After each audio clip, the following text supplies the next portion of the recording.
Hey everyone, JC, the HVAC veteran, and I just want to make a quick video because, a lot of people talk about how great heat pumps are, and I'll be the first to say, I was never a believer in heat pumps in the past, but now with all these new cold climate heat pumps, they are really, really good, and I really, I'm impressed with them, and I'm a big believer of them now. But there are still a few things that people have to understand about heat pumps. Most of my videos are going to be, giving good reasons why to have heat pumps, but there are a few reasons. I'm not going to say why not to have heat pumps, but you have to be aware that there are a few things about heat pumps that if you're not aware of these, you may have issues in some cases.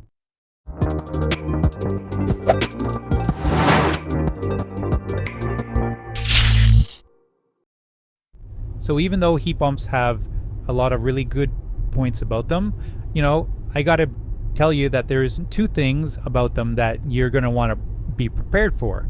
The first thing is the defrost cycle. A lot of people didn't realize when they bought these that in the wintertime, the outside unit, the outdoor unit, the condenser, it actually goes into what's called a defrost cycle, and it needs to do this in order to maintain itself so that it doesn't freeze up. And so basically what it does is it goes into this defrost cycle, which heats itself up and melts any excess ice and snow and whatever, so that it can continue working as a heat pump. So in the cold climates, in the cold temperatures. So when it does this, it does leak out water. That's the water has to go somewhere, so it goes out the bottom. And depending on, the time of the year and how cold it is, it could be a little bit of water, or it could be quite a bit spread over, over time. So that being said, what homeowners have to be prepared for is that there is going to be water that's going to be around the system, and it could be quite a distance around the system. So if you're putting it in your backyard, or if you're putting it on the side of the house where there's no driveway or no sidewalk, then it's not going to really matter. Where this is going to matter is when you're putting it in a driveway, and I see this a lot, and especially downtown Toronto. When we're putting in the units, they're going in the driveway, near the driveway, or they're going up on the wall, and it's basically on top of a sidewalk or a driveway. So that's good. People are going to have to understand that there's going to be water that comes from there and from the unit. And by understanding this, you can be better prepared. Now, a lot of the homeowners that I know, that what they've done is they just go and they put salt.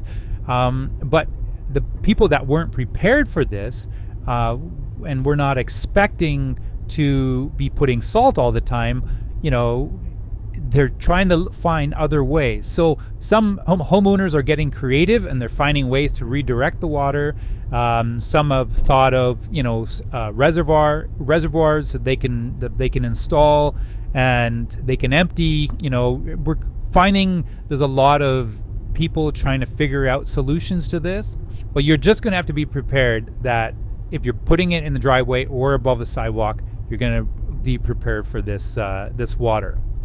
Now, the other thing that people didn't realize until they get their quotes and everything is that, yes, heat pumps are going to cost more. They are basically going to be acting as a air conditioner, okay, because they do exactly what an air conditioner does. They have the majority of the components. Alba heat pump is exactly identical to an air conditioner. You can hardly tell the difference between the two unless you look inside the unit.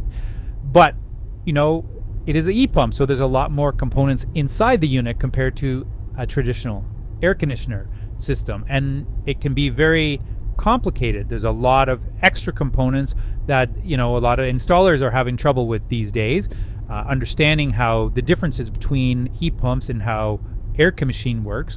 But homeowners have to understand that the prices of heat pumps are going to be more.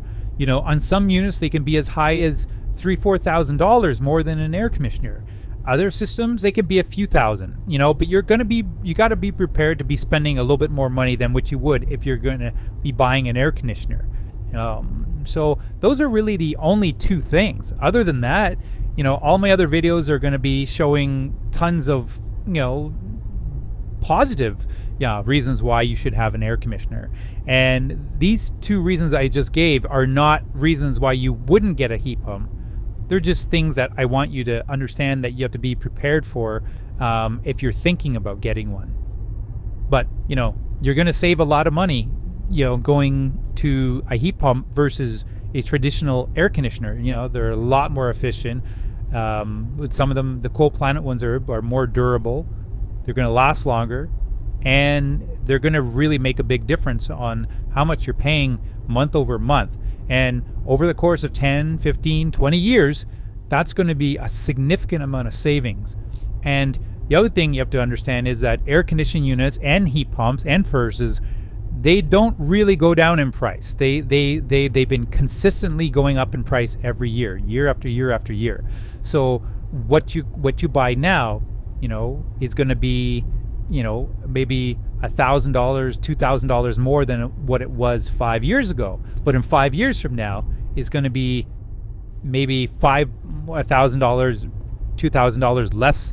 Actually, with all the new refrigerants coming, it's compared to what you can get right now, you're probably looking at, you know, $3,000-$4,000 difference.